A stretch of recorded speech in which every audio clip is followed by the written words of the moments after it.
Kalish, Cyborg and BEYNAC, the last couple to load up. Tananga is just a little bit unsettled in the stalls. Kick the back gate open. Just a reminder, the scratching number 9, Gift of Royal, not striding out. All set at the 1800 and they're racing away. Tananga hesitated out of the gates, was slightly slow, and Hephaestus is the early trailer. So Snow Moon began well, but Kalish Cyborg is off to the lead. BEYNAC is on the outside, then Sky Pillar Rock in fourth, the red cap just 4 lengths off the leader. They followed by American Eagle, the black cap on the outside of Tananga, who's on the fence. Then came behind those runners further back in the field, Gold de Grace. They were followed by Light in the Storm. Santiago's Pride is third to last, coming a bit wide, 3 deep, then Alakanani. And about 5 lengths back to Hephaestus is the trailer, racing about 15 lengths off this leader. And that leader is BEYNAC, is about to turn for home, clear by 5 lengths at the 1,000 meter marker from Kalish Cyborg in second. Sky Pillar Rock, the red cap, on the outside of runners, back in third. Snow Moon holds the fence, the blue and yellow colors, then Tananga directly behind it, followed by American Eagle, then Gold de Grace, the white cap. Light in the Storms further back in the field, got about 8 lengths to make up. They were followed next then by Alakanani, Santiago's Pride and Hephaestus not being persevered with. 600 meters to go. BEYNAC is still in front under Piers Stratum, clear by 4 or 5 lengths. Sky Pillar Rock, Snow Moon runs on the inside. Kalish Cyborg, the green cap, is down the center, also trying to get going as they come past the 400 meter marker. BEYNAC still goes strong by 4. Sky Pillar Rock, Snow Moon further back down the inside, Alakanani, but it's BEYNAC. It's going to be hard to catch here, clear by 5, 6 lengths from Sky Pillar Rock in second, and BEYNAC is going on strongly under Piers Stratum with 100 to goes, all well clear, 7 lengths to the good. BEYNAC from Sky Pillar Rock, Gold de Grace third, then came Snow Moon in fourth.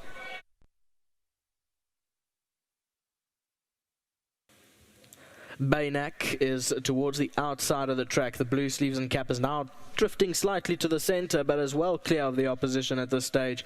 Unfortunately, Hephaestus wasn't persevered with after 325 days off the track. Probably needed the run, but it is BEYNAC that has all heart out here and goes on to win nice and strong. 4:11.27 is how they cross the line.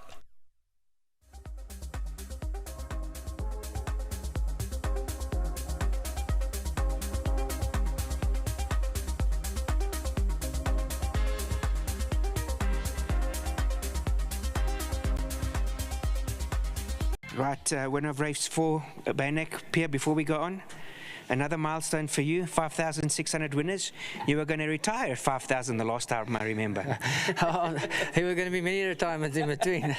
Obviously, it's on my mind all the time, but you know, I'm riding for this syndicate, Arun and Vaughan, and you know, while I'm getting good rides, it's hard to just throw in the towel.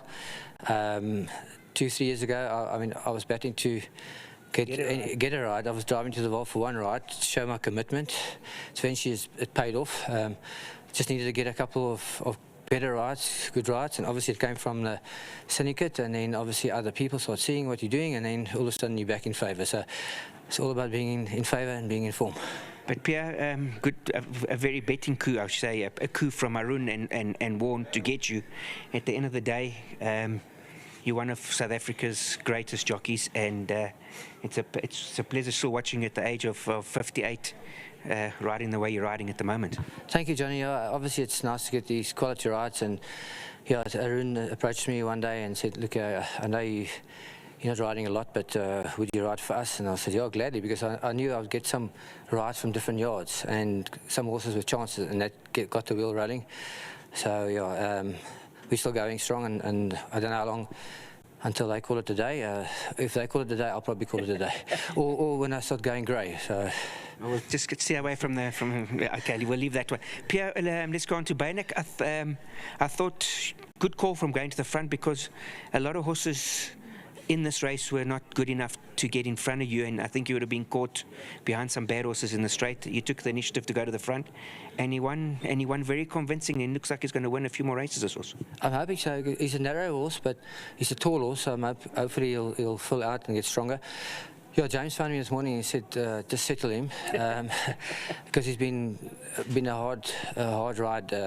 Lots of issues, a lot of little naughty stuff. He thinks he does. Last time, Cabello battled with him to settle him, and so I thought today, what's the point of going further? Obviously, then I go slower. The pace will be slower. It's going to be more of a battle. I'm going to just come out with soft hands, and wherever I am, I'm going to just let him enjoy that gallop. And he settled fairly well in front, and I know he won easy, but I think that was the winning tactic. Yeah. Quick one, you got only one more ride today? Yeah, I'm riding Lusuli. He had every chance last time. I had a bad draw, but still, I managed to overcome the draw last time, and he just faded quite a bit. So I'm hoping he surprises me. Right, before you go, obviously we've got you here. Some nice rides on Saturday down in Kenilworth. Obviously Dice. See it again? Yeah, by far has to be my best rider. Has to be Dice. He's handicapped just 1 point below the favourite. The favourite's been running over 14 and mile, so over 1,000 might take the edge off him. It might give me the advantage. Then see it again. Obviously, we know he's the best horse in the race. Will he produce his best form? That's the million-dollar question. After his last run, I know there were excuses, but still, he shouldn't run that far behind. So I'm just hoping that he had no issues and he gets a run of the race, and we're in the fighting line. There you go. You heard it from Pierre Stradham. Thank you very much, boy. Hopefully we'll see you later. Thank you. Right, before we go, the winning groom. Toto is collecting it for Eric. Come through. There's a 1,500 Rand voucher for you. Congratulations. And then, of course, not least, from the Race Owners Association, another 15,000 Rand for Warren and Wendy and Arun, because they need it. There you go. Well done to BEYNAC. Well done to James and Brett Crawford. Well done to Wendy. Well done to Warren and Arun. I think this horse is still going to win a few races. I thought Pierre had a good race today. Let him stride along, and he looked like he enjoyed it up in front.